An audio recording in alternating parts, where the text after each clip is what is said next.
তো 2 দিন পরে জিতবো বুঝা তোরে একরতি।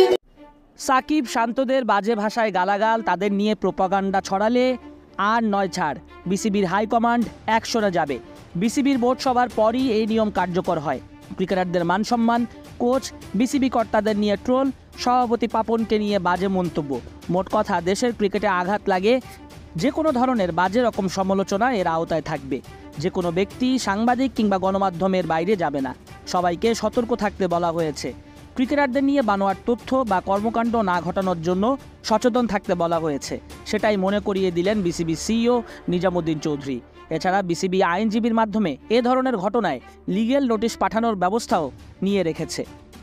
এছাড়াও বাংলাদেশ ক্রিকেটে আরও বেশ কিছু গুরুত্বপূর্ণ আপডেট নিয়ে গণমাধ্যমকে অবহিত করেন বিসিবি সিইও। বোর্ড এই বিষয়গুলো লাইটলি নেবে না। বোর্ড তার নিজস্ব অবস্থান থেকে যে সমস্ত ব্যবস্থা নেয়া, সেগুলো আইনগত ব্যবস্থা হোক বা যে আমরা দেখছি যেটা পুরো বিশ্ব ক্রিকেটই আসলে নানানভাবে প্রশংসিত হয়েছে, specially social media Bangladesh cricket করে নানান অ্যাক্টিভিটিস বাংলাদেশের মানুষের কাছে খুব সমাদৃত হয়েছে। তো এই দিক থেকে ফর এক্সাম্পল আমরা সোশ্যাল মিডিয়াতে বাংলাদেশ ক্রিকেটের অনেক কিছু আমরা দেখছি যেটা হয়তো আগের থেকে আরেকটু বেশি ত্বরান্বিত হয়েছে।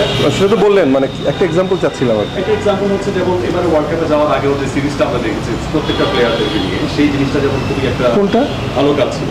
এবার ওয়ার্ল্ড কাপে যাওয়ার আগে হ্যাঁ বাংলাদেশের প্লেয়ারদেরকে নিয়ে মানে তাদের কাছ থেকে, তাদের মুখ থেকে, মানে এরকম ভাবে কিছু কিছু কাজ আমরা দেখতে পাচ্ছি, যেটার কারণে বাংলাদেশ ক্রিকেট, বাংলাদেশে তো বটে, বাংলাদেশের বাইরেও ব্যাপারগুলো নিয়ে অনেক বেশি আলোচিত হচ্ছে কিনা পজিটিভ হয়ে।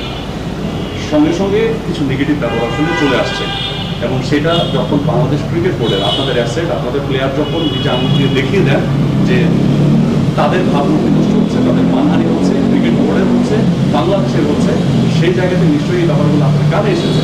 এরপর আপনারা আসলে কি ব্যবস্থা নিয়েছেন যদি আপনাদের বিপক্ষে কোনো গণমাধ্যম থেকে ভুল সংবাদ প্রচারিত হয়, এবং সেটা যদি খেলোয়াড়ের ফ্যামিলি পর্যন্ত মানহানির কারণ হয়, দেশের মানহানির কারণ হয়, এবং আপনার প্লেয়ার যখন একটি ওপেন প্ল্যাটফর্মে ওপেনলি বলেন যে তার মানহানি হয়েছে, দেশের মানহানি হয়েছে। আমি কোনো পার্টিকুলার বিষয় নিয়ে বলবো না, বাট ইন জেনারেল আপনারা ইতিমধ্যে জেনেছেন আমাদের গত বোর্ড সভায় বিষয়টা আলোচনা হয়েছে, এবং এই বিষয়ে কিছু ইন্ডিকেশন আপনারা পেয়েছেন।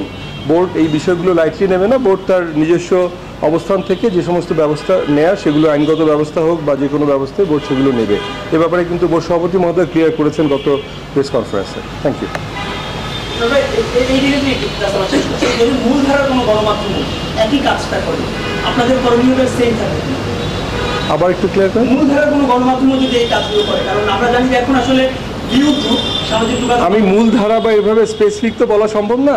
মানে বোর্ডের বা বাংলাদেশ ক্রিকেটের স্বার্থ সংশ্লিষ্ট কোনো বিষয় যখনই against the spirit of the game হবে, এটা অবশ্যই বোর্ড সে ব্যাপারে ব্যবস্থা নেওয়ার চেষ্টা করবে। Thank you. এরকম কোনো আপনাদের কোনো স্টেপ আছে কিনা বা নিচ্ছেন কিনা, যেহেতু 1 মাস পরেই সিরিজটা হবে? It's not